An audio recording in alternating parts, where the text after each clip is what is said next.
ED income ট্যাক্সকে বিজেপির funding box বললেন মমতা। এনআইএ আর সিবিআই বিজেপির ভাই ভাই, ইডি আর ইনকাম ট্যাক্স বিজেপির ফান্ডিং বক্স। শনিবার তপনের বাঘাইট মাঠে বালুরঘাট লোকসভা কেন্দ্রের তৃণমূল প্রার্থী বিপ্লব মিত্রের সমর্থনে জনসভায় বিজেপিকে এমনই কড়া ভাষায় আক্রমণ করলেন তৃণমূল সুপ্রিমো মমতা বন্দ্যোপাধ্যায়। এনআইএ আর সিবিআই বিজেপির ভাই ভাই, আর ইডি আর ইনকাম ট্যাক্স বিজেপির ফান্ডিং বক্স। জোর করে টাকা তুলছে আর বিজেপির ফান্ডে দিয়ে দিচ্ছে। একই সাথে এদিনের জনসভা থেকে সকলকে সিএএ নিয়ে সতর্কবার্তা শুনিয়েছেন তিনি।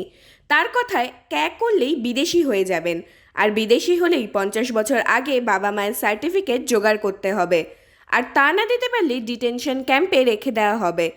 অসমের পরিসংখ্যান তুলে ধরে সিএএ নিয়ে আতঙ্কের কথা এদিন সভায় দাঁড়িয়ে শুনিয়েছেন তিনি। ক্যা করবেন না, ক্যা করলেই বিদেশি হয়ে যাবেন, আর বিদেশি হয়ে গেলে বাংলাদেশ থেকে আপনাকে 50 বছর আগেকার বাবা মায়ের সার্টিফিকেট নিতে হবে, আর আপনাকে বিদেশি বলে আপনাকে ডিটেনশন ক্যাম্পে রেখে দেবে। আসামে যেটা করেছে, কত লোক মারা গেছে, 19 লক্ষ লোকের নাম বাদ গেছে।